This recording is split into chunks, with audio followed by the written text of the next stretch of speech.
Well, greetings and salutations, everybody. Welcome to the best damn movie-related show on the planet Earth, the John Campea Show, coming from right here in our quaint little studio. I'm, of course, your host, John Campea, and this is the show where we talk about the things that we love, movies and movie news, TV and streaming, and all that good stuff. Joining me here today, all the way from the observatory, he's a writer, director, and producer, Mr. Robert Meyer Burnett's here. Robert, how you doing?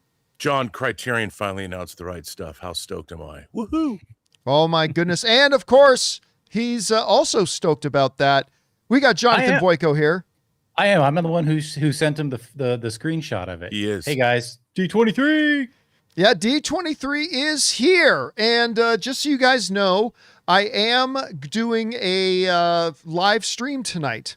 We'll be doing a live stream starting at 7 o'clock tonight, probably maybe a few minutes earlier before 7, just going all over all the news coming out of D23. And we'll see if you guys are interested, if you guys want to come and join me for that. So we'll look forward to that. All right, guys. Listen, we do have a couple things to talk about here today, including Rob and I are going to give you the rundown of what you can expect at D23, like all the stuff that we've heard that you can expect at D23 tonight. We're going to go over all that. But before we get to that, we've got a couple things we need to talk about here first. And we're going to start off with this. You know, they released the first 5 minutes of Lanterns yesterday. And Rob, you weren't on the show yesterday, but I loved it. Like, one of the things that I said about those first 5 minutes was, I cannot believe how much narrative ground they covered in 5 minutes.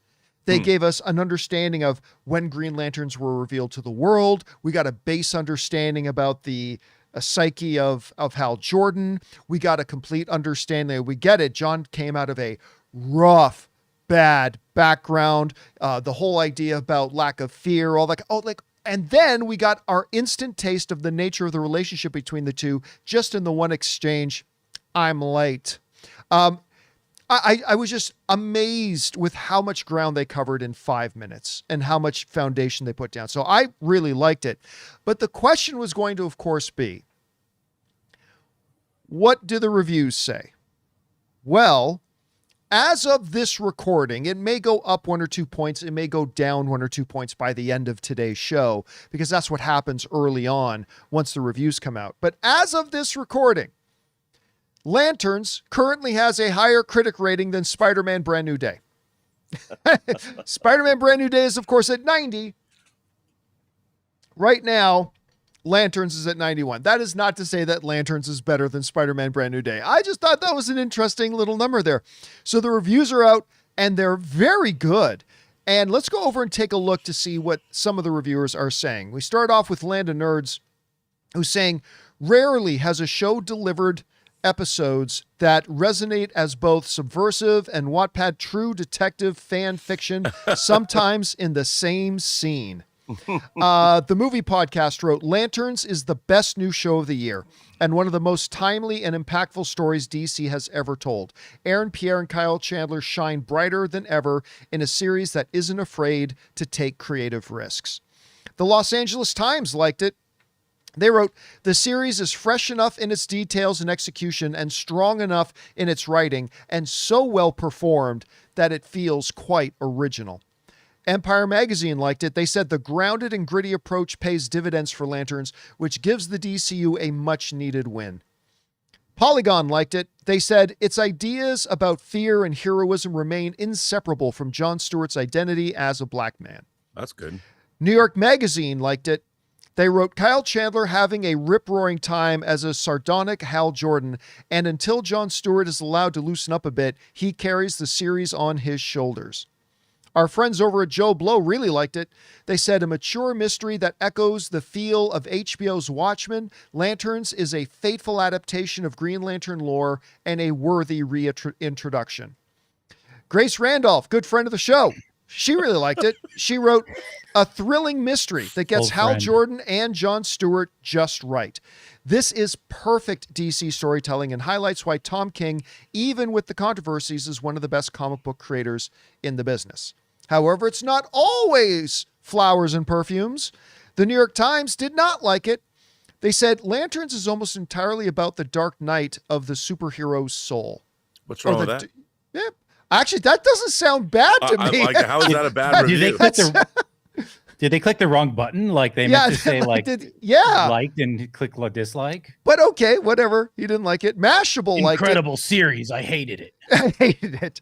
Between Chandler and Pierre's chemistry, an intriguing puzzle box, and its ever-relevant themes, Lanterns bursts onto the scene as a thrilling new entry into the DC universe. And even Awards Watch liked it. They said Lanterns is a thrilling, highly entertaining season of television with 2 commanding lead actors that knocked their roles out of the stadium. Wow. I mean, I don't know what more we as fans could hope for. This sounds, I mean, listen, I thought the first trailer was decent. Yeah. Second one I thought was incredible. I really like the second one. But could it live up to it? Let's see when we get to watch some chunks of footage, and then they release the first 5 minutes. I'm like, okay, that looks really good. That looks really damn good. But then again, the first 25 minutes of Lightyear looked really damn good, and we all remember how that turned out.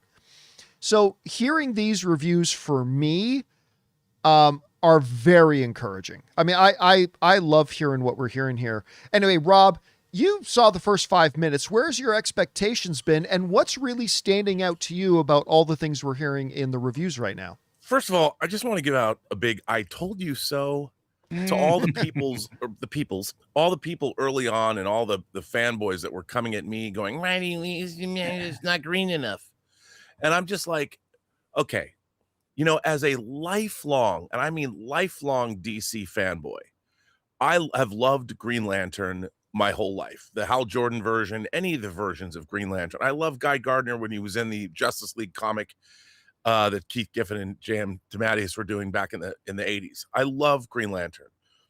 The approach that they took for me was the perfect approach. You have to believe that the Green Lantern exists in our world, you know, quote unquote, our world.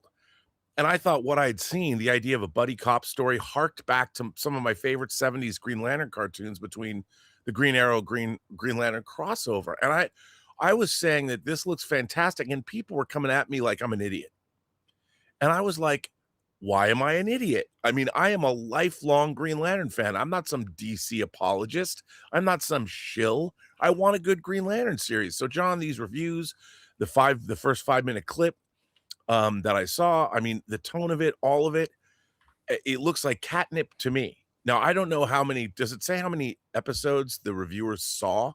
Did they only see the first episode? I think they saw the whole series, if I'm not mistaken. I couldn't be corrected. Now, I know Disney has a habit of releasing the first 4 episodes to critics, but I believe, and I might be wrong about this, I believe they gave them, they apparently, what people in the live chat are saying is that there's 8 episodes, and they gave the critics 7 out of the 8. Okay. So they just didn't give them the final episode. So this is a huge win. That's I think. Arc. And you know, John, I keep thinking about those 3 little letters, HBO. And you know, I mean, if they're going to do a superhero series, I would expect it to be top notch. So I'm stoked for this. I can't wait. I think it's a breath of fresh air coming on the heels of House of the Dragon. What a triumphant season they had there. I can't wait to see this. I'm very stoked. But, you know, I actually brought that up yesterday, Rob, about the fact that, oh, gosh, I don't know. What happened the last time HBO did a DC series? Oh, right, Penguin. Right. How'd that turn out? Oh, that Didn't just even got have a nominated. superhero in it. Yeah, it just got nominated for Best Drama Series at the Emmys. Like, that's all that happened with that. Now, I'm not sitting here saying that I'm expecting Lanterns to be as good as Penguin, okay? Like that. Sure. That's like saying whenever there's a new mobster movie coming out, yeah, but is it going to be as good as The Godfather? Well, that's a ridiculously high standard. It doesn't have to be as good as The Godfather to still be awesome. And I'm not sitting here expecting Green Lantern or Lanterns to be as good as Penguin. I mean, it could be. Nothing saying it can't. I'm just saying I'm not expecting that. All I'm saying is that it doesn't need to be as good as Penguin to still be fantastic. Right. So I love hearing the reviews. It's not just I love seeing, you know, I want everything to be good. I just do. I want things to be great. So it's good to see positive reviews, but I really like what I'm hearing in the reviews. And so that's the part that I'm really excited about. Anyway, guys, question is for you. What do you think about this? The first reviews for Lanterns are now out, and they're quite strong. Stronger than I thought they would be. We'll find out on Sunday when we get to see it for ourselves. Whatever you guys think about it, jump down into the comment section below and let us know your thoughts. All right, guys. With that down, let's move on to this, shall we? Well, of course, Doomsday is coming. By the way, guys, there is a new Doomsday. There's a new Avengers Doomsday trailer coming out tonight, but we'll talk about that a little bit later. But just to give you a little foreshadowing what's coming later in the show. So Doomsday is, of course, coming, and we've seen all types of stuff. As a matter of fact, the full ticket slate has gone on sale for Avengers Doomsday. This morning, I, once again, guys, had problems logging into my AMC account. That was obviously another thing when as more people flooded in to try to buy tickets. As a matter of fact, I'm going to see, you know what? I don't even know if it's worth trying. I'm going to try right now to see if I can log into AMC. And it's letting me log into AMC. Okay, so if I go to my theater for AMC, I'm going to bring this up here. Well, no, everything's crashing. Sorry. I thought it was going to work, but a little bit earlier today, I was able to get onto the AMC website, and I went and looked, and there was 8 Dolby screenings that day, and they were all down to a couple of front row seats and a couple of single seats. That was it. It was already for all Doomsday, sold out. you mean? What did I say? Oh, wait. Yes, for Doomsday, Yes, for Avengers okay. Doomsday. By the way, I forgot. My brain was thinking Dune. Sorry. Yes. I said the other day that I didn't buy Doomsday tickets. I actually did buy Doomsday tickets for the Chinese. Oh, nice. Which I totally forgot about. Very nice. Well, Dune doesn't want to get lost in that shuffle. So, in case you guys haven't heard about this, Dune is actually going to release a few days early, at least on IMAX screens. As a matter of fact, IMAX is going to be showing 70 millimeter starting Monday, December 14th. Not just the Thursday, December 17th. And they're going to be having screenings on Monday, Tuesday, and Wednesday. Monday, Tuesday, Thursday. And they're going to be having screenings all of those days, at least for 70 millimeter. The tickets for these screenings go on sale on Tuesday. Nice. This Tuesday is when tickets for these advanced early screenings are going to be there. Now, I already know one of the questions I'm going to get here. And one of the questions we're going to get is, John, does this count? Will these screenings count towards opening weekend? And the answer to that is I'm not really sure, but it doesn't matter because it is just, I believe it is just 70 millimeter IMAX screenings that are going to happen on the Monday, the Tuesday, and the Wednesday. And so that is a very small number of screens that even if they sell out, which I fully expect that they will, even if they all completely sell out, it's honestly going to be, guys, a blip on the meter. I don't really expect it to have much impact. So as far as the question goes, will these advanced screenings go towards the opening weekend? My answer is I don't know, but I don't really think it matters because I don't think it's going to make much of a difference. But yeah. I am still excited to find out that by the time Doomsday happens, I might be able to watch this movie 4 times before Doomsday even arrives. It will also take some heat off the theater. Not a lot. It's still going to be a massive, massive weekend. But it's going to take a little heat off of the weekend for Doomsday. The busyness for the movie theaters. A little edge. Take a little edge. Because, listen, one of the things that we've talked about is that, look, with every time tickets become available for Doomsday, they're getting sold out. Dune 3, when its early round of tickets went on sale, not only did they sell out instantly, they were selling for $2,500 a pair on eBay. And not just being put on sale, they were being bought. Like you can put anything, you can put any price you want on something on eBay, but does somebody buy it? They were selling for $2,500 a pair. for those things. So, I mean, this weekend, that weekend of December 18th is going to be a logistical nightmare for our friends in the movie theaters. I was just looking, because we're talking about logistical nightmare. I was looking at Doomsday at my theater here in Burbank, because that's what you were talking about earlier. There's a 3:40 a.m. screening at Burbank, and only the first row is available. So and that's Doomsday? people, that's Doomsday. So these poor people are going to be that work at AMC are going to be working around the clock. I mean, there's going to be multiple shifts. It's going to be a crazy weekend. It's going to be nuts. And the nice thing now too is, like you were pointing out, Jonathan, is that I think these early screenings, the Monday, the Tuesday, the Wednesday, granted it's just the 70 millimeters. As far as I know, it's just 70 millimeter. It's going to take some of the load, but I still think here's the problem though. Even with those Monday, Tuesday, Wednesday screenings, I still think every 70 millimeter screening on the 17th, 18th, 19th, and 20th are all going to be sold out anyway. I think it's the same people. I think the people it might be the same people. The 70 millimeter locked in for the weekend are going to be like, let's also see it Monday and then go back in a few days. You know what I mean? Yeah. Anyway, Rob, I really think this is a very smart move on the part of IMAX, on the part of Dune. Like, get out a couple of days early, squeeze in some of those extra screenings. I think it is a great move. And just for me, every minute earlier I get to go and see Dune is a cherished, treasured minute to me. Anyway, what do you think about this move? Well, John, cherished minute is exactly what I'm thinking. I mean, maybe you can get 4 tickets or four groups of tickets and see it before the 18th. So you could be duned out before Dune's Day begins. So that's what I want to do, because damn, I love me some Dune. And after what we saw at CinemaCon, I can't wait. I think this is really smart.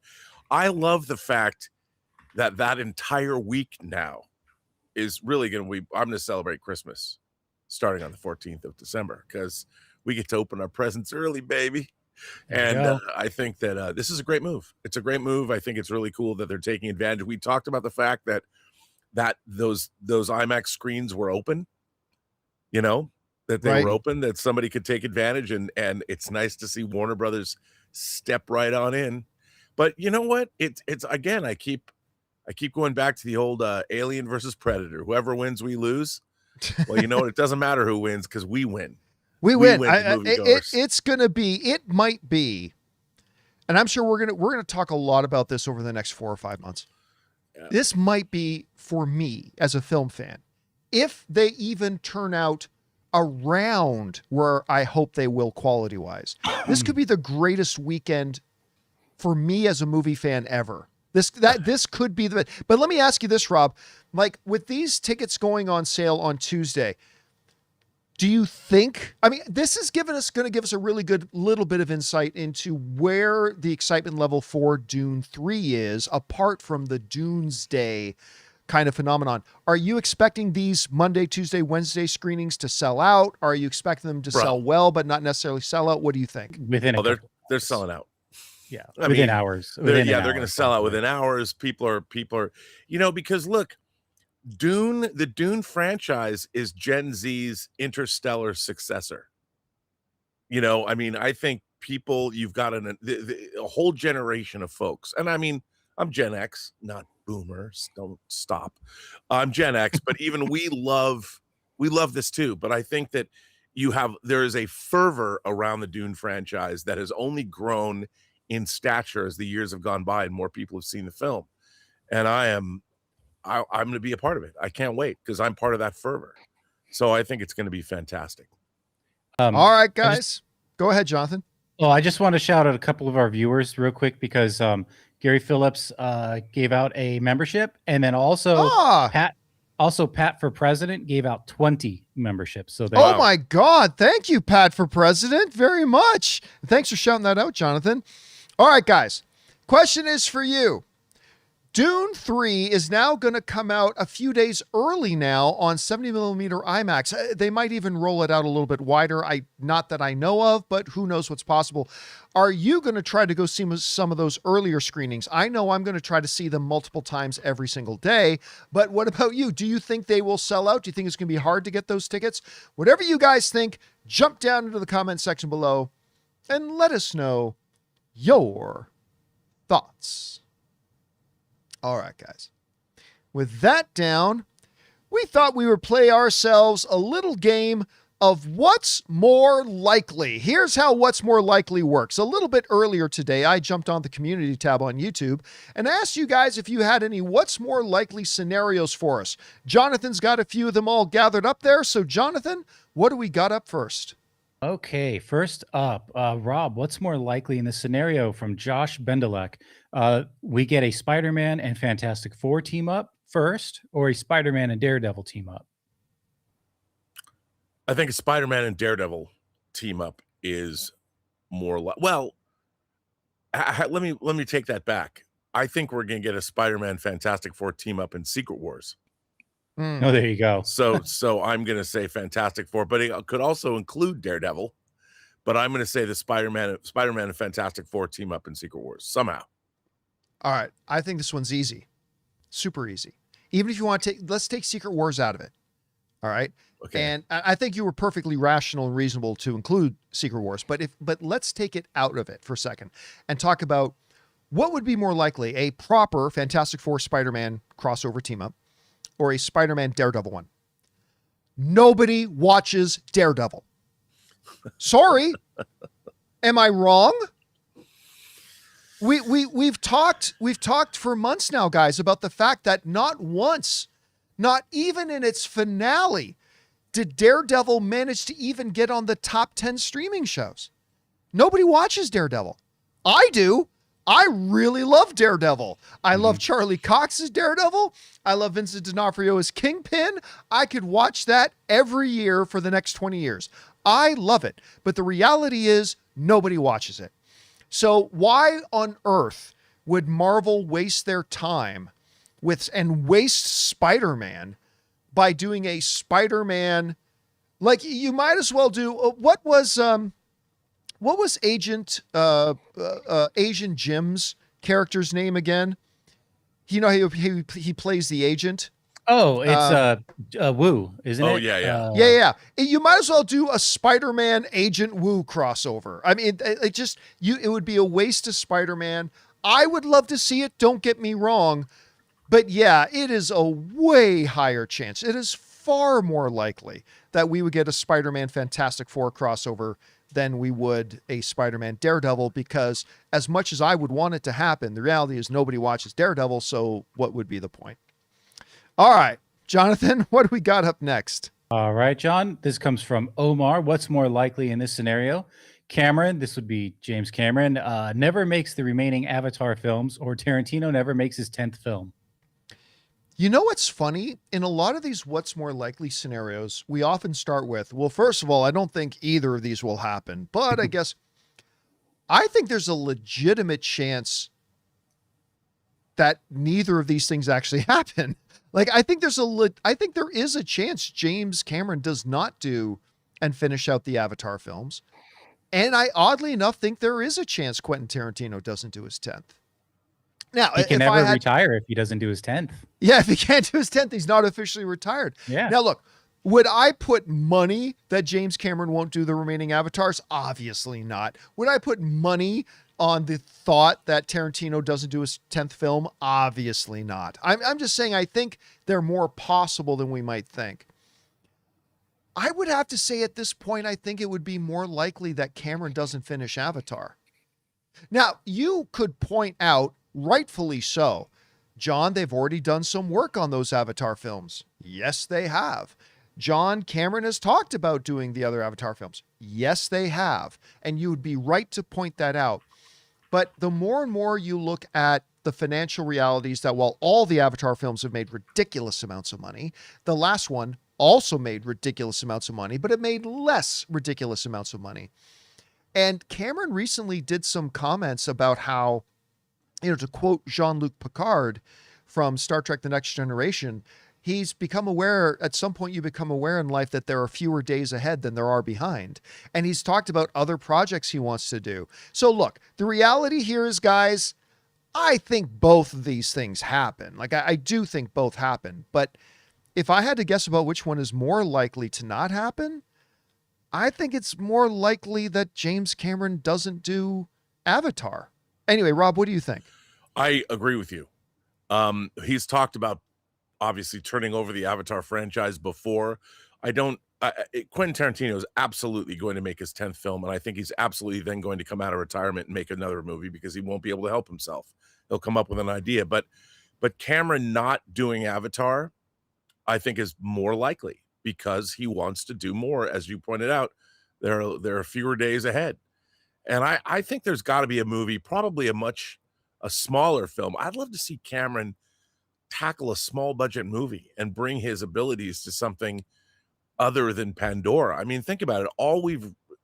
We've only since the 90s, we've gotten Titanic and 3 Avatar movies. Not that I'm not looking a gift horse in the mouth, but I would like to see James Cameron tell a different story.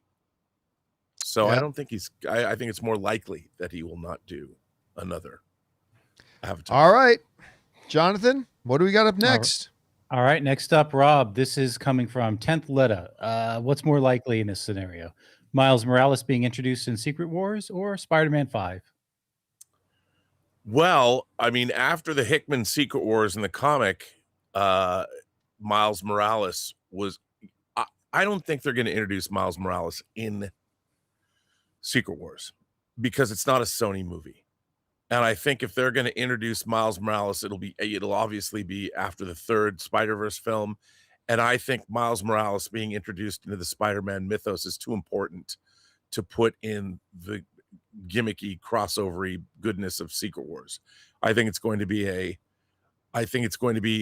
maybe Miles Morales and Spider-Man, Peter Parker's Spider-Man, will be put into the same universe because of Secret Wars. But I think they're going to meet. And I would expect Spider-Man 5 would be a team-up film. Because that would be rad. So this one is going to be the easiest one of the day. And Rob, you perfectly laid it out why. Sony is not going to let Miles Morales be in Secret Wars. I mean, that's just that. And I'm going to go one step further. I don't think he's even going to be in Spider-Man 5, to be honest with you. Everybody's thinking that once Beyond the Spider-Verse is done, and this has become a Mandela effect in the movie community, there's this belief out there that once Beyond the Spider-Verse is done, Sony is going to quit those Spider-Verse animated films and they're just going to let Marvel start using them.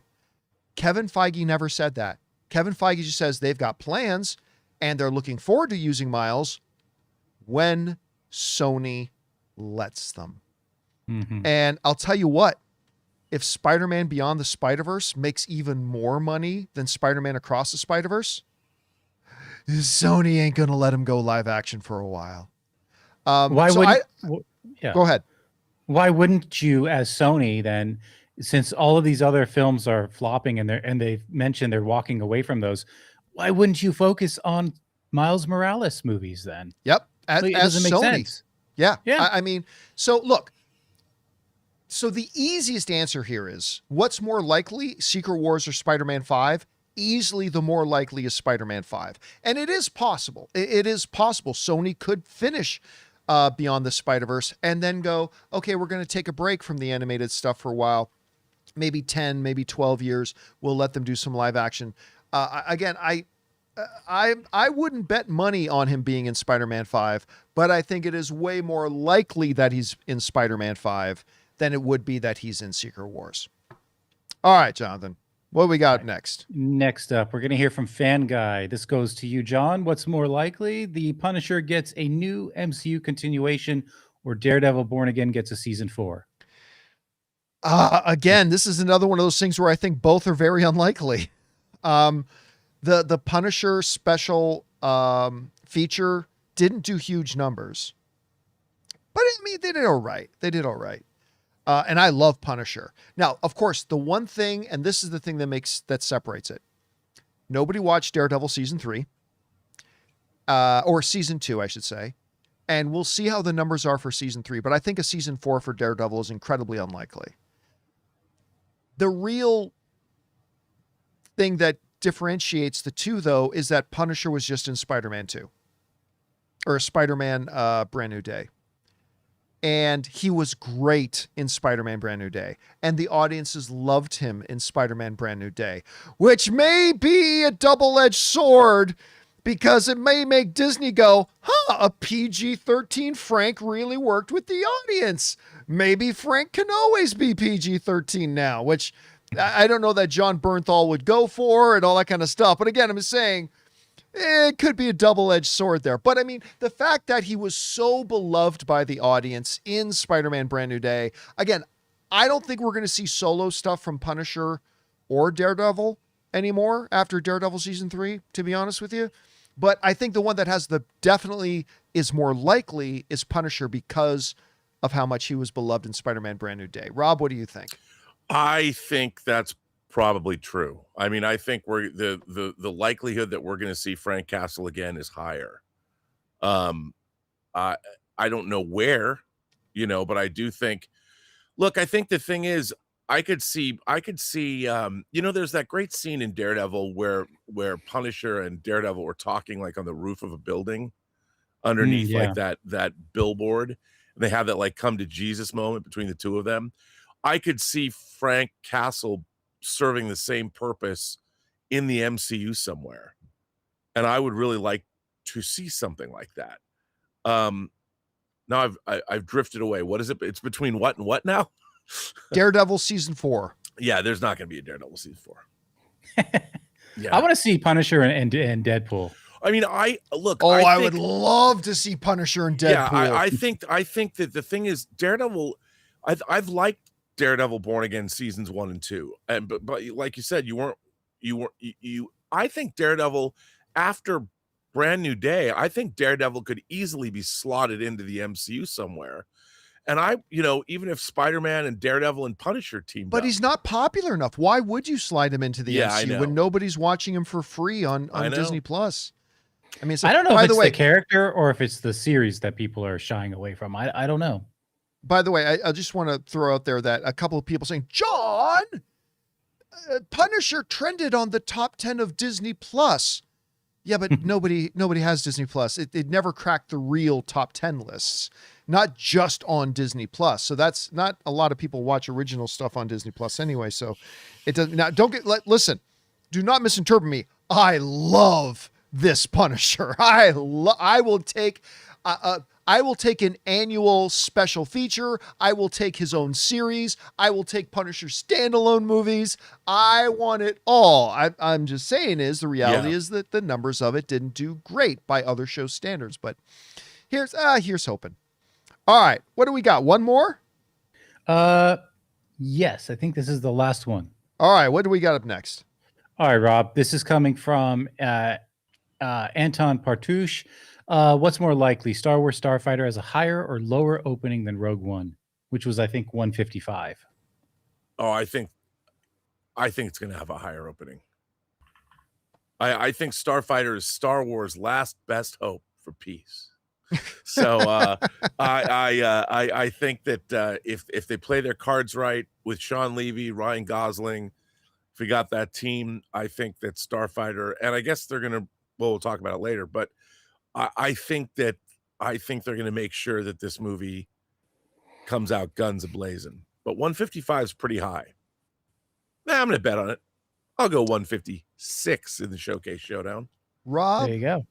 I love your optimism. There's no way it makes 155 opening weekend. And listen, I'm a believer in Starfighter. But it's going to have to earn it from the audience before they go rushing out on opening weekend. The reality is Mandalorian and Grogu is going to hurt it. Mandalorian Grogu, like having the first Star Wars live action movie come out in 7 years and have it be a fart. Again, Mandalorian Grogu wasn't terrible. It wasn't garbage, but it wasn't very good. And the audience did not embrace it. And that is going to hurt Starfighter. It just is. That doesn't mean Starfighter can't be a big success ultimately. But guys, listen, let's not get over romanticized by the fact that, but Spider-Man just had 360. That's a stupid number. That's stupid. Okay. That is the highest of all time, blah, blah, blah, blah, blah. 155 million opening is massive. Don't lose sight of that. 155 million, which is what Rogue One made on its opening weekend, is a massive opening. And I think Starfighter will be a success. I think it's going to be really good. I think it's going to have legs. But I also think the state of Star Wars as it is, combined with the fact that we're coming off of the 7-year return to the theaters by Star Wars with Mandalorian and Grogu, which ended up as a disappointment, is going to temper that excitement at first. I think it can have a big opening weekend. I think it can have an $80 million opening weekend. I think maybe even $100 million. But I just think there's just too much stuff stacked against it right now to think that with it not being a sequel, with it having no recognizable characters, which is a good thing, by the way. I'm not saying otherwise. That's a good thing. But it doesn't have enough going for it to have that monstrous opening weekend. Whereas I think it'd have a very, very good opening weekend and then great legs and then maybe finish with 600, 700, 800 million. But I hope you're right, Rob. I hope you're right and I'm wrong. But I just can't see it making 155 opening weekend. Anyway, guys, that will wrap up this session of What's More Likely. Thank you to all you guys for sending in your little scenarios for us. Keep your eyes open on the YouTube channel for the next time we put out a call for submissions, and maybe you'll see your scenario addressed on What's More Likely. All right, guys. With that down, Rob and I got the goods. Oh, we're going to be our best weathermen and give you the forecast of what you can expect at D23 tonight. And we're about to dive into that. But before we do, we're going to take a quick second, pay some bills around here, and thank the sponsor of today's episode of the John Campea Show, our friends at Ultra Pouches.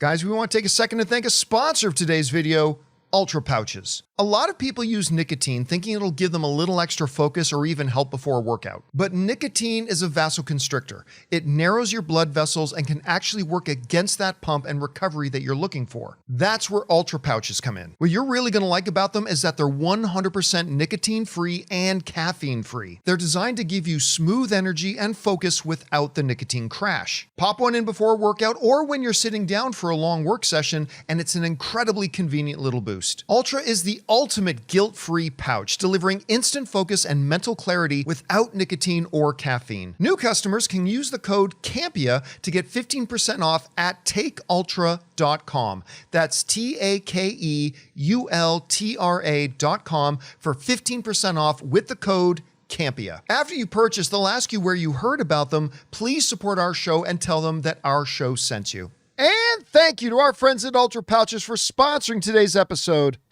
of the John Campea Show. All right, guys. With that down, let's get into this. Tonight is D23.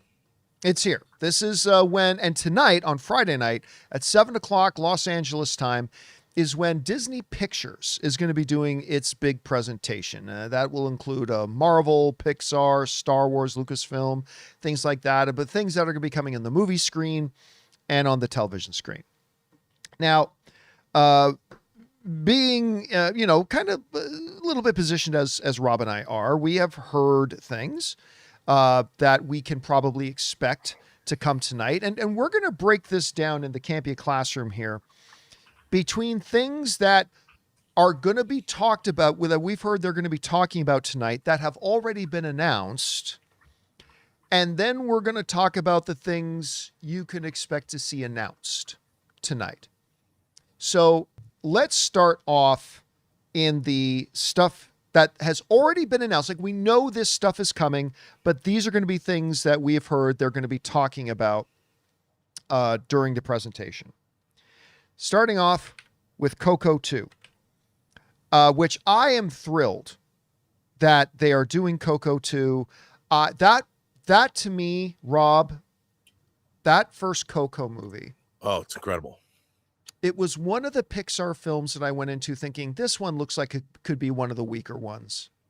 And I came out, "Oh, I'm not crying, you're crying." Like it's just like one of the most emotionally satisfying Pixar. I'm not going to say it's the best Pixar film, but it was one of the most emotionally satisfying Pixar films I think I've ever seen. It was just so beautifully done and so entertaining. So they're going to be talking about a little Coco 2 tonight. All right. The next thing up that I do not care about, Princess Diaries.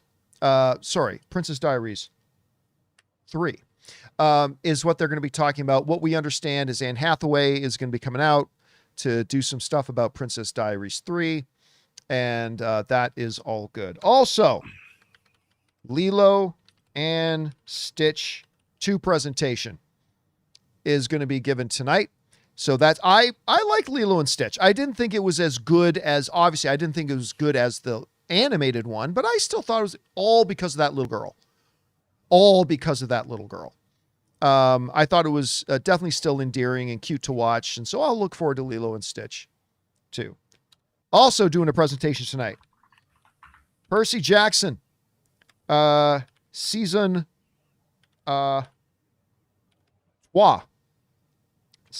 3 is going to be talked about tonight. They're going to have some of the cast members come out on stage and do a little something on there. Now, I believe this one has been announced before. Forgive me if I'm wrong and it hasn't been, but I believe it has been announced already. Camp Rock 3. They're going to have some people come out on stage. Yeah, I saw a trailer for that. Okay, so this was something, again, I don't really care about it, so I'm not paying a lot of attention to it, but that's something they're going to talk about.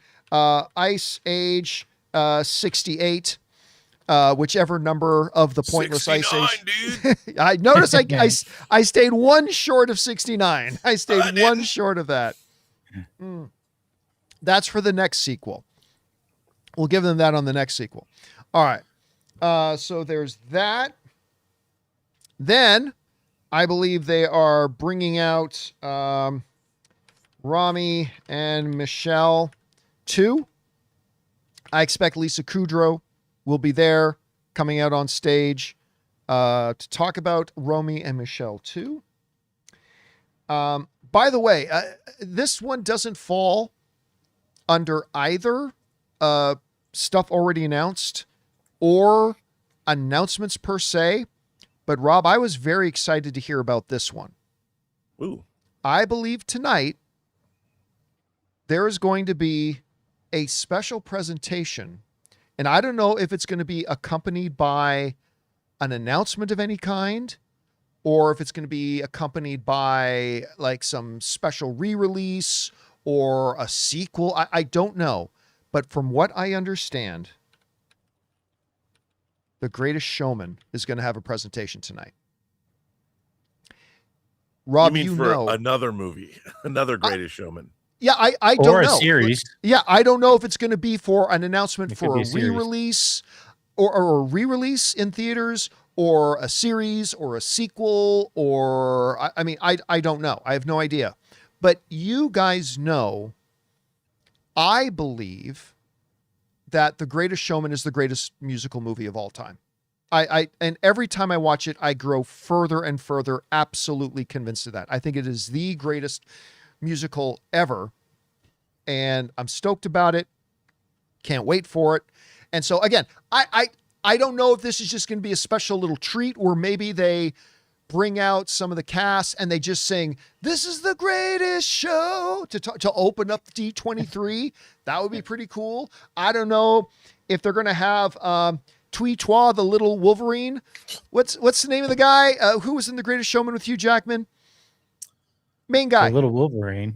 Yeah, everybody says should be Wolverine. He was in Iron Claw and 17 Baywatch. again. Baywatch. 17 Zac again. Efron. Zac Efron. I don't know if they're going to be announcing that Zac Efron's going to be starring in number 2. I don't know, but just from what I understand, there's going to be some kind of a Greatest Showman thing tonight. So yeah, there's that. Somebody's asking in the live chat, how come John isn't going to D23? Because D23 can burn in hell. Why did you ask that? Disney fucking sucks at Don't these ask that. conventions. They fucking suck, and I'll never grace one of their idiot to things get that again. guy out of here. But once in a while, they can put on a good present. I give credit where credit's due. Once in a while, they can put it, and their D23 movie stuff is usually pretty good. Anyway, so let's go on here. What else have I heard? Oh yes. So apparently, there's also going to be a presentation for, as I screen, Tangled live action. There's going to be, and I understand with the Tangled live action that Catherine Hahn, who we all of course know was cast in Tangled, she's going to be the evil stepmother thing. So she's going to be there doing a bit of a Tangled thing. What else am I missing here? There was something else with Catherine Hahn that I was like, what's this Well, about? yeah, I'm going to put that one under the announcement because I don't know if this has been announced yet or not. All right. Gotcha. Also, of course, they're going to talk about Vision Quest. Actually, I think that's all one word. One word, yeah. Yeah, they're going to be talking about Vision Quest. So we're going to be seeing them on stage talking about that. Also, Ahsoka season... Who cares? There we go. I think that's the official subtitle for the season this year. Ahsoka. Come on, Who John. Cares? That's the next movie. That's the next Lucasfilm follow-up. That's the next Starfighter. big Lucasfilm thing. Okay. You should be Ahsoka season fetch because they're always trying to make fetch happen. Always trying to make it happen. Dave Filoni, stop trying to make Ahsoka happen. It's not happening. Anyway. By the way, I say that, but God, I love Rosario Dawson as Ahsoka. Yeah. I think she is great in the role. I really do. I may have been underwhelmed with season 1, but she is great in it. She's great in it. Okay. Also, and then of course, they are going to come out on stage and do a little presentation for Starfighter. And here is our understanding.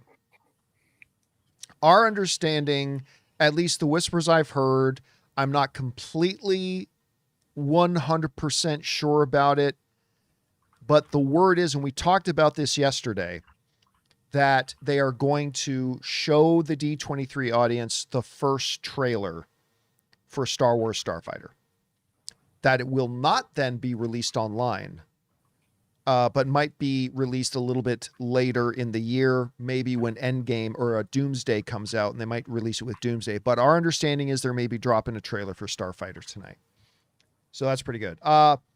Also, some of the things that, something they are probably going to be talking about here tonight is going to be The Simpsons movie 2, which of course they announced a while ago that was going to be happening. Gosh, am I missing anything? I don't know if I'm missing anything. Well, I mean, one thing obviously too, Frozen 3. They're going to bring the cast. They're going to bring the cast out on stage for Frozen 3. They're going to be talking about that. So yeah, that's the stuff that falls. Rob, can you think of anything that I might be missing under the category of stuff that we know is coming and that they're going to be doing a presentation? X-Men? I didn't say X-Men because that will kind of fall under the announcements category. Okay. So got it. No, I mean, obviously the obvious thing, there'll be some kind of a Doomsday presentation, I'm sure. Oh, for sure. Go ahead. Is D23 every year or every other year? I believe it's every other year. I wonder it's not if every year. It's not every year. I wonder if they're going to touch on Incredibles 3 because the next time it rolls around, Incredibles 3 will have already been out. Yeah, I have not heard anything about an Incredibles still 3 thing. 20 months away. So I completely agree. I think I will be a little surprised if they don't. Now, the one thing I should say is that from what we understand, and this shouldn't be a surprise to anybody, Peter Doctor, I believe that's how you spell his name, who is the head of Pixar, will be doing a presentation. Probably a short one. Season 3. I put Pixar. Pixar season 3. Pixar. That's like Grey Poupon. It's the mustard version. Pixar. That he will be doing I think a short presentation, and maybe in that he'll be talking about Incredibles 3. Maybe we'll find out. Okay. Now we get onto announcements. All right. Take this as you will. Take this as you will.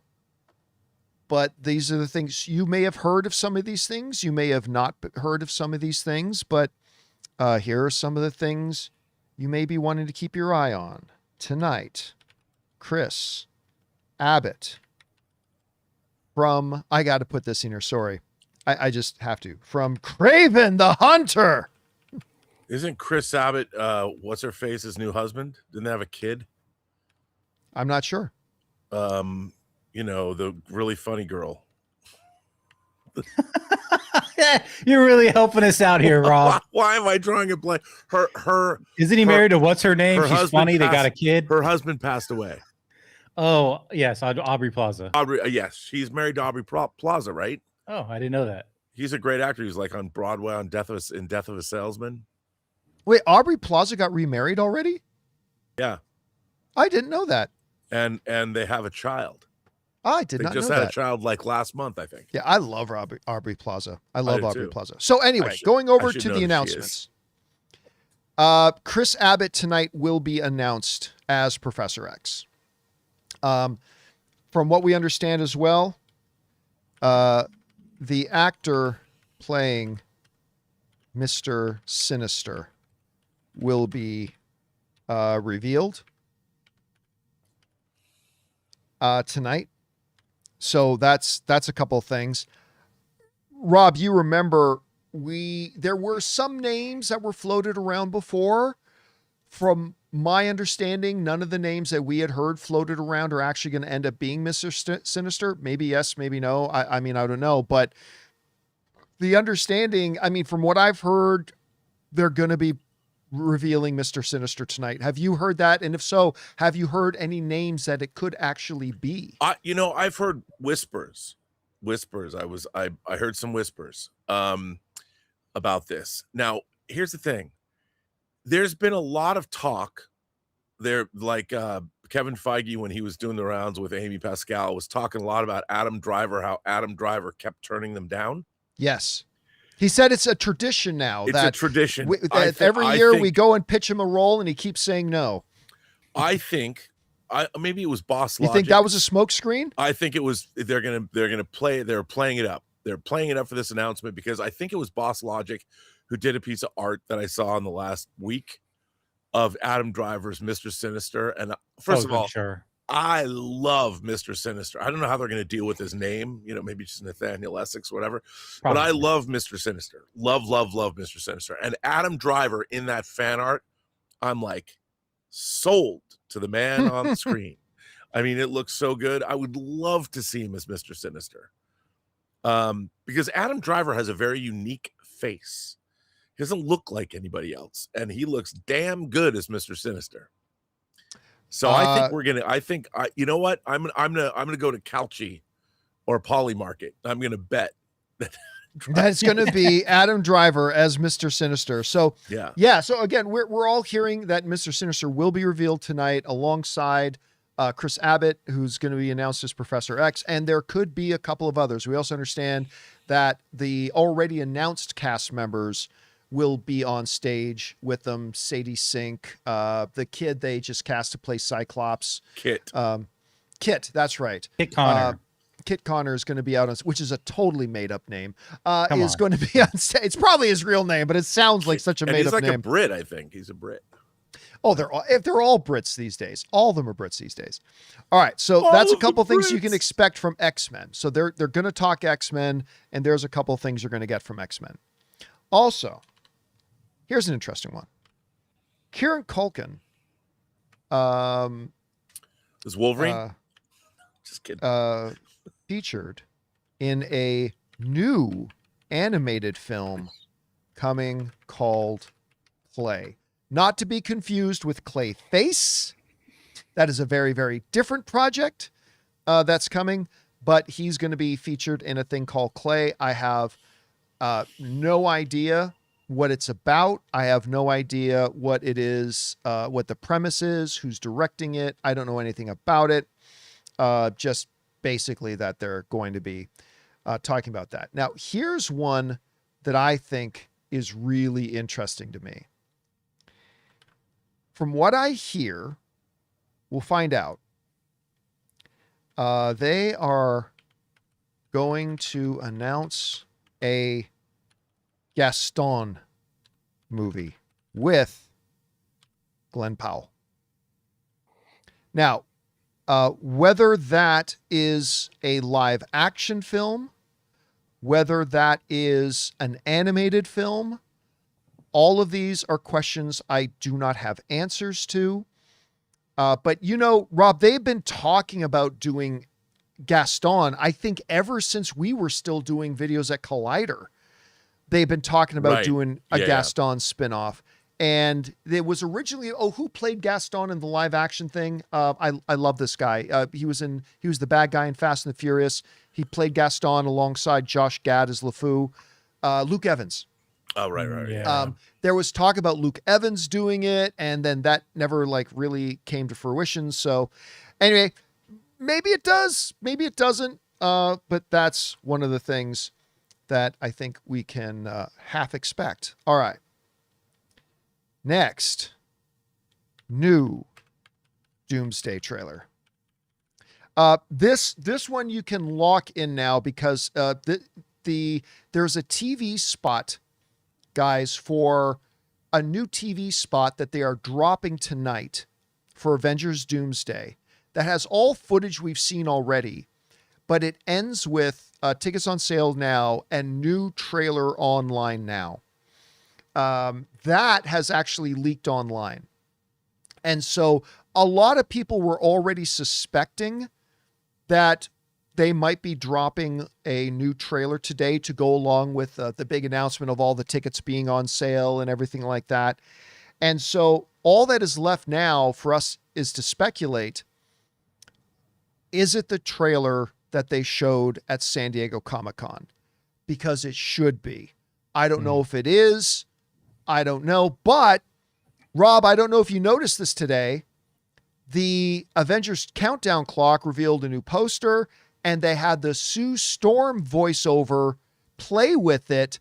That is from the San Diego Comic-Con version of the trailer.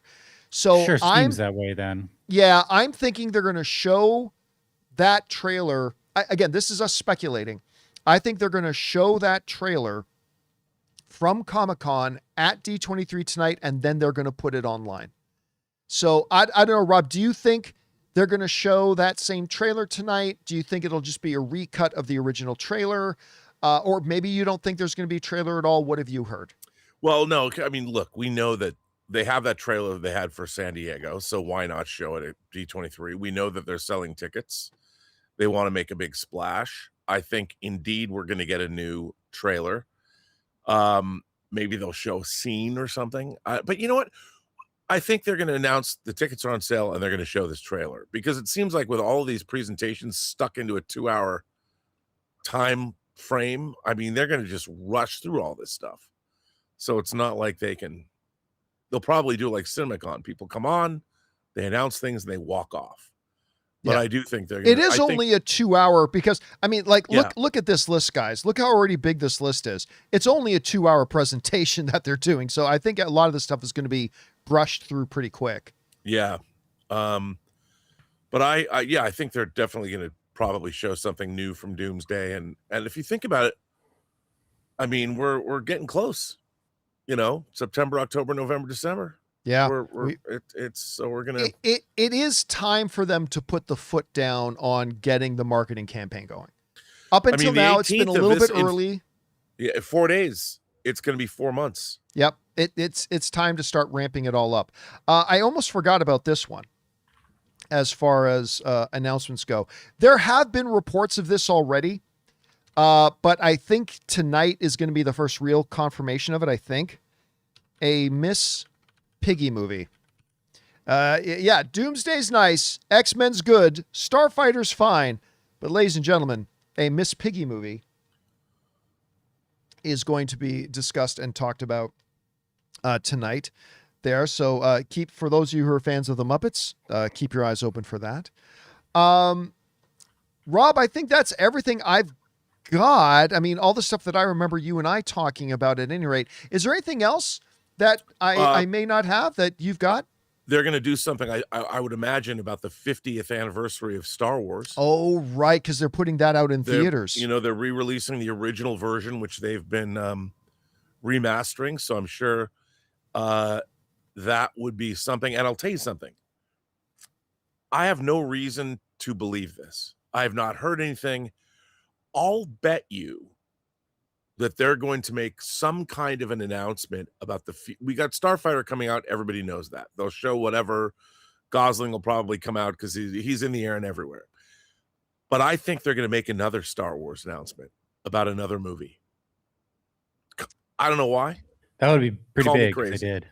Yeah, I think because they're gonna point out that 2027 is the 50th anniversary of Star Wars. We have Star Wars coming out, a re-release. Starfighter comes out next year. But what's next? What begins the next half century of Star Wars? And I think they're going to tie those something, and I don't know what it's going to be. I just think there's going to be some rando Star Wars announcement no one's ever heard about that people are going to be excited about, whatever that is. Here's the thing. Star Wars Celebration's coming up. And I wonder if they might not save anything like that for the next Star Wars Celebration. That would make sense. That would make Could, but they I very mean, well. But Very to well. your point though, Rob, here's something that backs up what you were saying is that, listen, Dave Filoni, and I feel terrible about Star Wars's Peter Safran, the girl who is the co-CEO of Lucasfilm now with Dave Filoni, because we only ever mentioned Dave Filoni. But so all due respect, I forget who the co-CEO's name is or the co-president's name, but they've been named as Kathleen Kennedy's successors for a while now, and we haven't gotten anything. And that's going to be like the first real entry into the Dave Filoni President X era of Lucasfilm. So that needs to come soon. And like, I know somebody like me is waiting on bated breath to find out, is that first real big movie going to be a new, true original, a new era for Star Wars? Or is it going to be the sad sack, let's just keep playing member berries stuff that we've been getting? And that's what I'm excited to see. I'm excited to see what direction, and maybe they give us a little hint of that tonight, but I got a feeling they're going to focus on Starfighter and save anything else probably for a Star Wars Celebration. That'd be my guess, but I think there's an argument to be made that you could be right about that, Rob. I think there's an argument to be made. Just, you know what? I just hope. I almost think it's better that they focus on Starfighter and get that excitement going up before they're like, and something else. Yeah, to wonder to about. take attention away. I mean, look, they're because I think you're right, Rob. I think they do mention something about Star Wars 50th anniversary. They've got Ahsoka season 2 that they want to focus a bit on. They got Starfighter, so there's already a good amount of stuff there for Lucasfilm, or for Lucasfilm to talk about. All they need to talk about next is the Howard the Duck remake, and then they'll be cooking with gas. But I don't know. We'll see. Going over my I'm still notes. wondering if Marvel, because Marvel did not do like a slate reveal at Comic-Con. I wonder if they might do a slate reveal. No, I doubt it. I mean, again, it's a 2-hour presentation tonight, and there's I think 30 or 40 things that gotta be. I don't think Marvel's going to have a ton of time. Plus, Marvel's going to be focusing a lot on on Doomsday and X-Men, and I don't think they're going to be. I don't expect them to be talking about, honestly. I don't expect to hear any talk about future slate until Doomsday is at least in the rearview mirror. Secret Wars kind of has them hamstrung because it's like they can only reveal so much, because then we know what happens after Secret Wars. So yeah, but I mean, like somebody in the live chat is saying no slate reveal before Secret Wars. Yes, there will be, because after Secret Wars, there's nothing. there's nothing. So you have to like have you that. can't wait until after Secret Wars before you start announcing what comes next. But I do think it won't be before we at least get Doomsday in the rearview mirror, and then we'll go from there. Anyway, guys, that is all the stuff that you can expect, we believe, to hear mentioned and talked about, brought up, and announced at D23. I'm sure we're wrong on a couple of them. I'm sure there are going to be some surprises that come up that we didn't even think about, but keep your eyes open tonight on there. And yes, later tonight, I will be doing a live stream following along with all the announcements coming out of D23. And we'll see how wrong and how right we were. And all right, guys, that ends the main part of our show. It's now time for us to move on to the most important part of our show, which is, of course, taking your live comments and questions. But before we do that, we're going to take a second and bid good afternoon to the venerable Robert Meyer Burnett. Robert, thanks for being here, sir. We'll talk to you next week. You will do that indeed. So everybody enjoy D23 and have a great weekend and go see the end of Oak Street. Oh, did you see it? No. Oh, I enjoyed it. I don't think today. I don't think it's going to be a top 10 best film of the year for me, but I really quite enjoyed it. I thought it was really fun. Yeah, people love it. So it's the best Jurassic Park movie in a long time. That's what Since people say. it's I think I said in my out of theater, I said if it was a Jurassic Park movie, it would be the second best Jurassic Park movie after the original. Nice. But also, of course, thank you to our technical producer, Jonathan Voico. We'll talk to you. It's Friday. I guess we'll talk to you next week. It's Friday. Yep. We'll see you guys later. Gonna eat my cereal. All right, guys.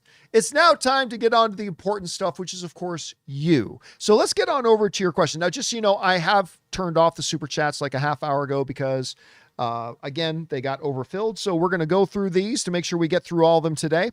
And we're going to get things started off, I believe, with Emmanuel. And Emmanuel writes, John, man, these Lanterns reviews have me over the moon. Still have to see it for ourselves, but wow, my anticipation has gone through the roof. Yes, but our anticipation can also be our enemies, right? Anticipation can also be our enemy. So let's keep our expectations, tempered. I'm not saying bring them low. I'm just saying let's keep our expectations tempered so we're able to enjoy the show and just judge it on its own merits, not judge it in comparison to our expectations. But I'm not going to lie to you, Emmanuel. My expectations are getting kind of high too. So I'm really looking forward to seeing what we're going to see. All right. McCrae writes 1 of 2. Hey, John, does your family farm do fresh produce care packages? Because with all the recalls, what is there left to eat or drink at this point? I guess we got to start eating hopes and dreams. Hopefully those don't get contaminated too. Well, no. The Campea Ranch, as I refer to it as, the Campea Ranch, is not really a farm, although it does have farming elements to it. Here's a good picture of my wife Anne with over at the ranch. So the way the ranch works is that my dad's got a big chunk of property, but I think this is how it works. I believe my dad rents out 1/4 of the property to a farmer that lives across the way. So I think across the way there's a guy who's a full-time farmer, uses all his land for farming. And then I think my dad then leases out to him 1/4 of the property to be used for crops. And I think he does things like 1 year he'll do corn and then 1 year he'll do soybeans or something like that. But no, basically the ranch is just for my dad to have the land. He loves the land. He loves working. He has animals and stuff like that. But no, it's not generally used for traditional farming per se, except for what he rents out to his neighbor. All right. Next up, thanks for that, McCrae. Next up, we got Patrick Stewart, who sends in a $50 super chat. Patrick, thank you so much, man, for supporting our channel on that level. That's extremely generous. Thank you, Patrick. And Patrick writes, Saw Spider-Man Brand New Day via the Dolby experience yesterday. I love Spider-Man Brand New Day in Dolby. Fifth brand new day viewing. First time ever for a Dolby experience. The sound and visuals were stunning. That and the cozy recliners made it the best experience of the 5 viewings. You know, when people ask me, what is my favorite format to go and watch a movie in? There are several that I love. I just had my first Screen X experience. Really loved it. Obviously love the IMAX experience. I've only gone a couple of times, but I've really enjoyed 4DX. But my go-to one is still the Dolby Prime at AMC. And it's that combination of that incredible picture you get from the dual laser system, the Dolby Atmos surround sound, and then all tied together nicely with those really nice leather recliners. That all together for me makes it my top viewing experience of choice. I'm glad you enjoyed it, Patrick. I thought you would. And I'm glad you enjoyed it again. I am only had my 3rd Spider-Man screening so far. I've got to get out and see it at least a couple more times. I'm going to try it this week, but we'll see. All right. By the way, one of our viewers is Lori3186 saying, don't have AMC. AMC is not the only one to have Dolby theaters. So check your local theaters to see if they have Dolby theaters as well, because I do not believe they're exclusive to AMC. I don't think so. Could be wrong, but I don't think so. All right. Thank you again for that, Patrick, and thank you for supporting us on that level, man. All right, Patrick writes in again and sends in a $20 super chat and says, even after 5 viewings, I still have a desire to do at least one more viewing of Spider-Man Brand New Day. Spider-Man is my favorite superhero, and this movie makes me feel like a kid in a candy store. Can't wait for Doomsday. I think the thing that really gets me was just how good it is.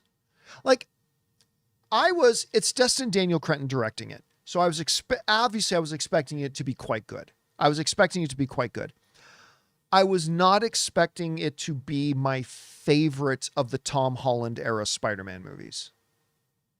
Now, I'm not going to lie. I still put Sam Raimi's Spider-Man 2 and the 2 Spider-Verse animated movies as the 3 in no particular order. Those are the 3 best Spider-Man movies ever made, I believe.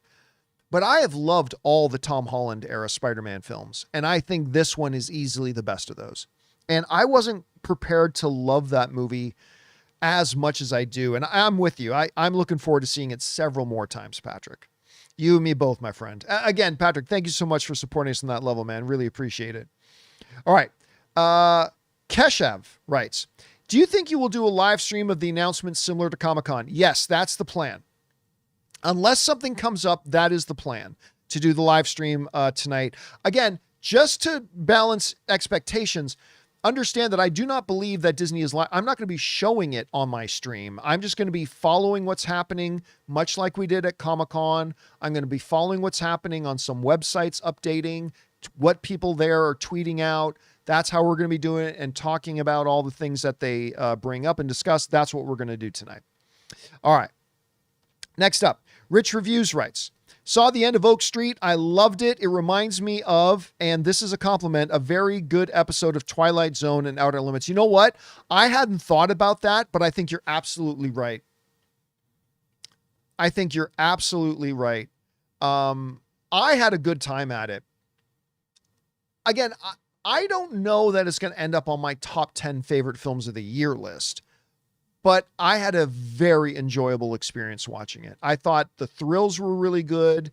I thought there were some good emotional moments, a couple of legitimate surprises to me, and I thought a very satisfying ending. So yeah, for me, it was a winner. I really enjoyed the film myself as well, Rich.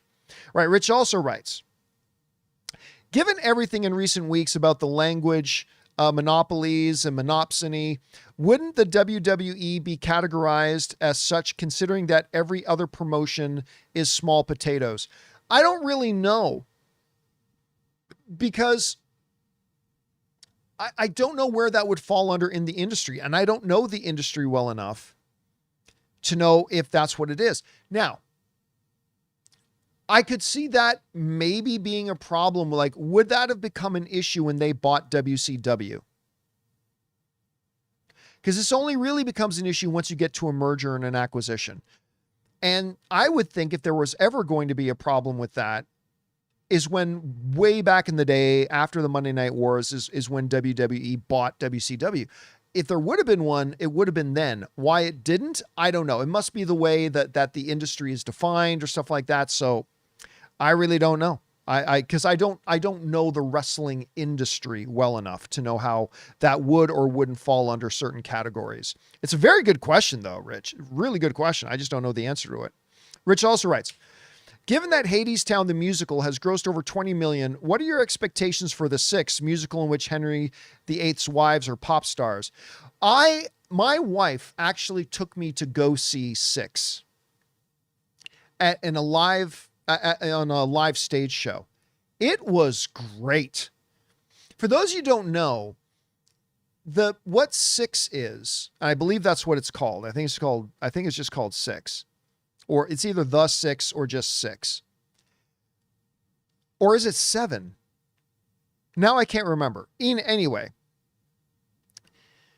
the idea is that it's told from the perspective of all of Henry VIII's wives. And they are basically talking about Henry VIII and, and it's a musical and the music is great. And it's all talks about their experiences with Henry VIII. And I got to tell you, it's been about 2 or 3 years since I've seen it, since Ann took me to it, but it was really good. So I don't know what that's going to feel like on a movie screen, but I do know that in and of itself, it's worth checking out because I had a great time with it, to be honest. All right. Thanks for that, Rich. Next up, Raymond Verada writes, did you read about the British Columbia Theater employee who made his hand-drawn Spider-Man Brand New Day poster when they didn't get one? The theater took it down when the studio complained. Oh, I haven't heard about it, but that makes sense. I mean, look, and again, I had not heard about this story. I'm just saying it makes sense because movie distributors spend a lot, ungodly amount of money on meticulously crafting what they want the image of the movie to be. And they spend a lot of money and go through a lot of committees and go through a lot of artists and go through a lot of rounds and revisions to come up with what posters they want, what they want displayed, all that kind of stuff. Because to them, it's a part of what's being presented to the public of what their movie is. And if a movie theater puts up a poster that is not their poster and is not putting out the image of the movie that they want the image of the movie to be, I get it. I get the studio saying you need to take it down. So it seems like a common sense thing. I get it, but I totally understand that why the distributors would do that. So yeah, that does kind of make sense, but I hadn't heard of it. I hadn't heard of it yet. All right. Next up, we've got Derek who writes, John, do you take requests for cities to be included in your movie meetup routes? I'd love for you to visit Sault Ste. Marie, Ontario. And I know some of you are reading that and says, John, that does not say Sault. Yes, it does. That's Sault Ste. Marie. I will probably not get up to Sault Ste. Marie because I don't think I have any viewers there. I don't think that's like a full day of travel to get there. And I don't think I have any viewers in Sault Ste. Marie. I have spent a decent amount of time in Sault Ste. Marie. I love Sault Ste. Marie, but I am going to be doing a Canadian leg. I have not done a pure Canadian leg of the movie meetup tour yet, and it is coming. So I have 2 legs coming up before Christmas, probably in the next couple of months. One leg is going to be a US leg where we are definitely going to hit cities such as 100% we're going to hit Nashville, 100%. 100% we're going to hit Atlanta. 100% we're going to hit North Carolina. Which city exactly, I'm not sure yet, but we're definitely going to hit North Carolina.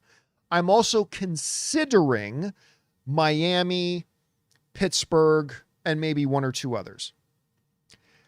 The other one is going to be a Canadian leg.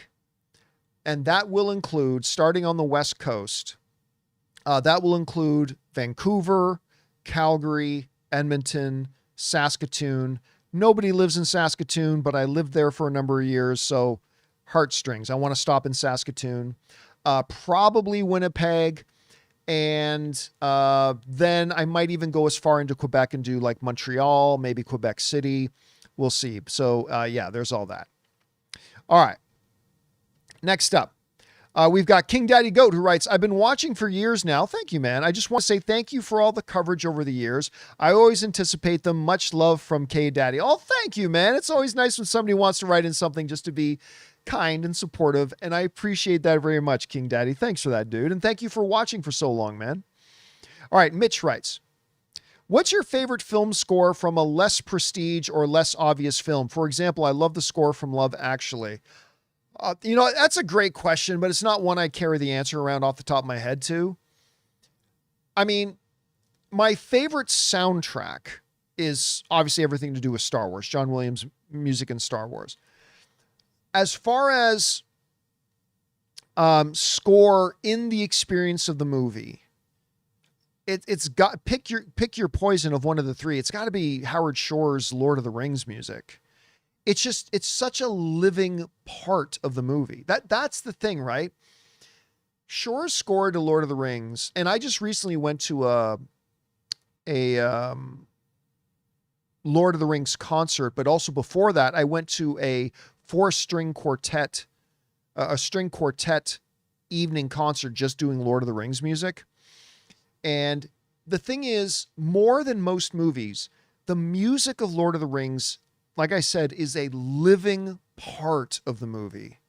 Just a living part of the movie. And so, yeah, I'm going to go with that one. I know that doesn't really fall under category of the less prestige ones, but I don't carry that around off the top of my head. It's an excellent question, but so for now, you'll just have to do with me saying Lord of the Rings. All right. Christopher Brickner writes, John Oliver's joke about repeated failed attempts is good news being huge for DC films. If true, in his new video on the DOJ and is at the 12-minute mark. Yeah, so that came up the other day. The joke was really funny. Somebody brought it up. I haven't seen it yet myself, but I love John Oliver. I just always think his jokes are hilarious, and his insight is pretty damn sharp, too. Let's see. Frame by Frame writes, John, Lanterns post-show discussion. So here's what I'm going to do. I am going to do a Lanterns post-show discussion, not on Sundays, because I have Dungeons and Dragons on Sundays, but I'm going to do them on Monday night. And I will at least do the first episode, but I make no commitment to doing the other ones depending on how I like it or not. Because I did start doing the post shows for like Star Wars The Acolyte, but then it ended up being garbage and I didn't want to keep doing it. I didn't want to talk about it anymore. So I stopped doing it. So I will at least do episode 1 of a post show discussion on Monday night, the night after it airs. And then I make no commitments after that. We'll see how much I like or don't like the show after that. And we'll see if we continue or not. All right. Next up, we've got Sin Vendetta sends in a $20 super chat. Thank you, Sin Vendetta. Appreciate that, man. And Sin Vendetta writes, hey, John, just a suggestion, but what would you think about doing a local movie meetup for Coyote versus Acme? No chance. Especially since the reviews are looking excellent. I'm sure you'd get a good turnout. Just putting it out there. Nope. No chance.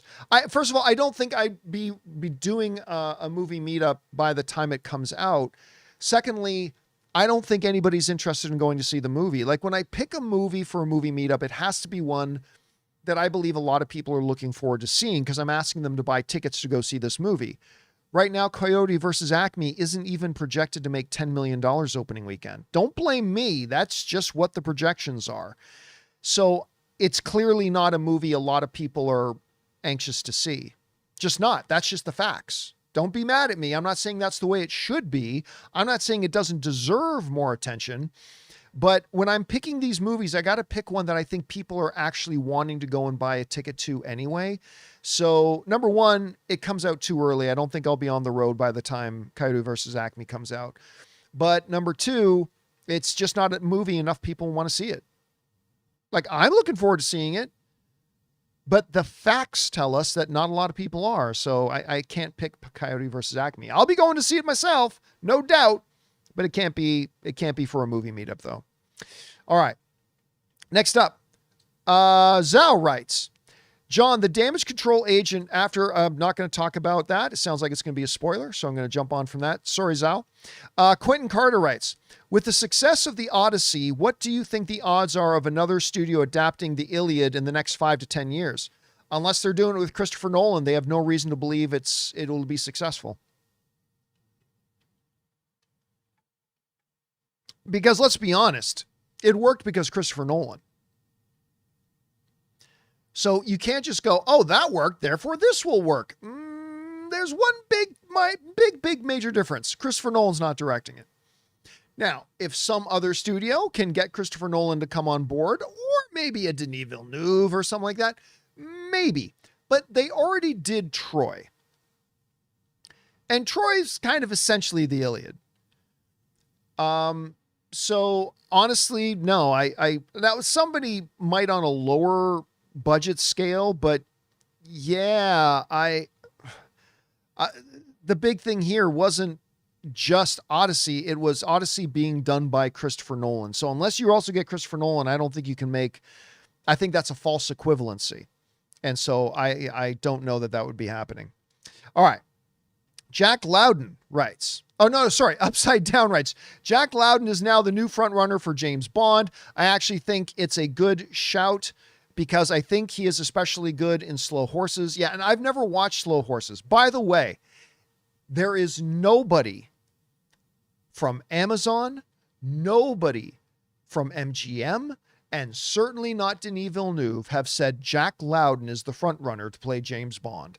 I just want us to be very clear about that.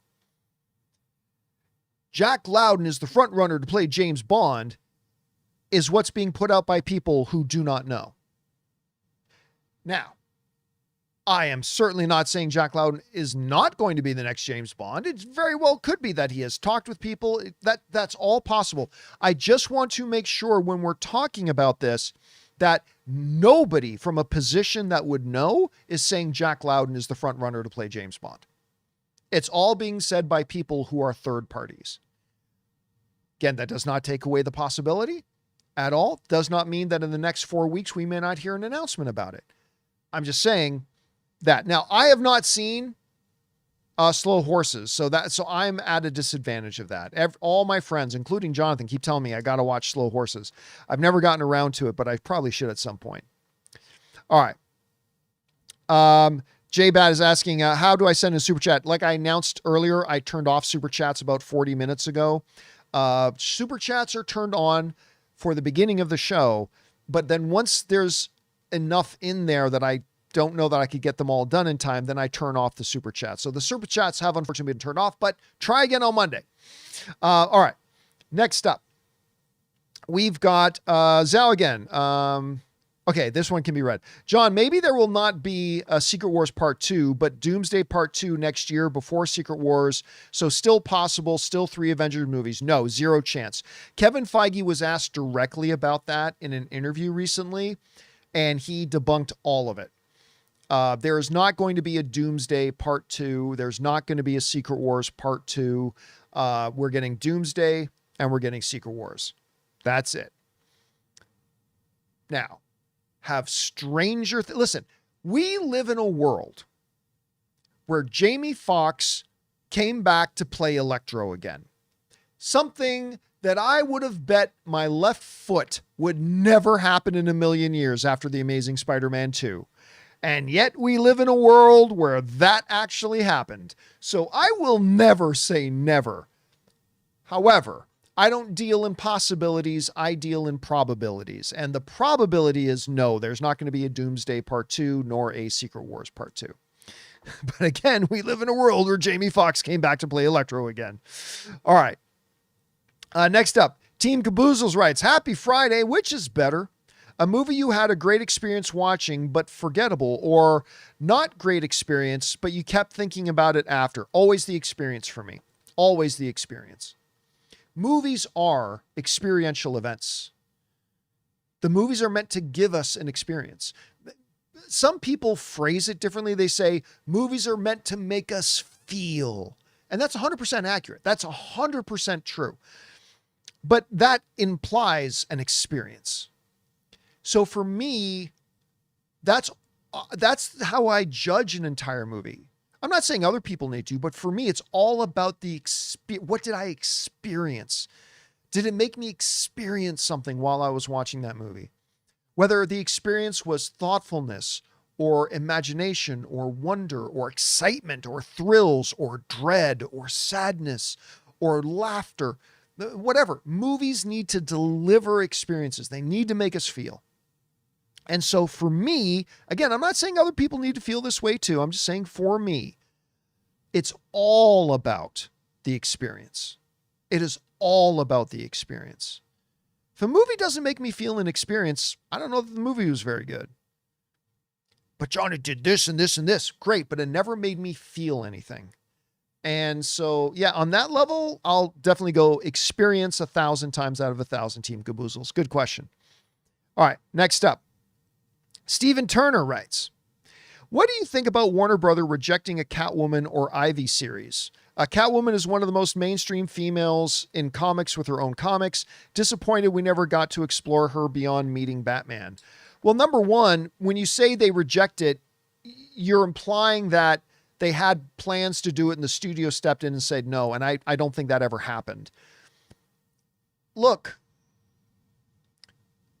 the reality is you make movies. Movies are art, 100%, but they are also business. Both are true. They are both true at the same time, and they have to coexist in this weird symbiotic relationship.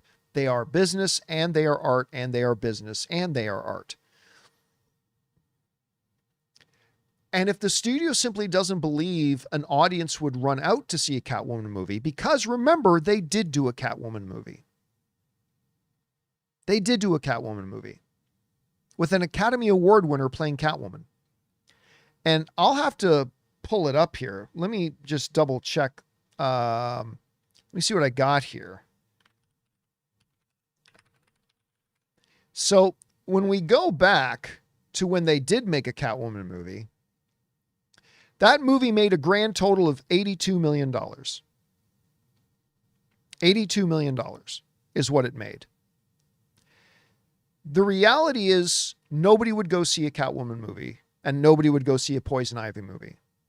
That's not to say that they're not great characters and they can be used extremely well and be extremely valuable as an ensemble in a Batman movie, 100%. But I mean, yeah, if I was in an executive office too, like for instance, I loved Anne Hathaway as Catwoman. Loved her. I just love Anne Hathaway, period. But so would I be down for an Anne Hathaway Catwoman movie? Oh, I'd absolutely be down. 100%. I would go, yay! But if I worked as an executive at the studio and they asked me, should we make that movie? I'd be like, I'd love to see it, but I don't think we should make it. I mean, that's just the reality of it. So yeah, there's that too. And all right, guys, that will do it for today's and this week's installments of the John Campea Show. Thank you so much for being here and making our little show part of your day. Big special thank you to the thousands of you guys in the live chat. Thank you for being here and being a part of the conversation throughout the day. And also big thank you to all you guys who sent in those super chats, especially you, Patrick. Thank you so much.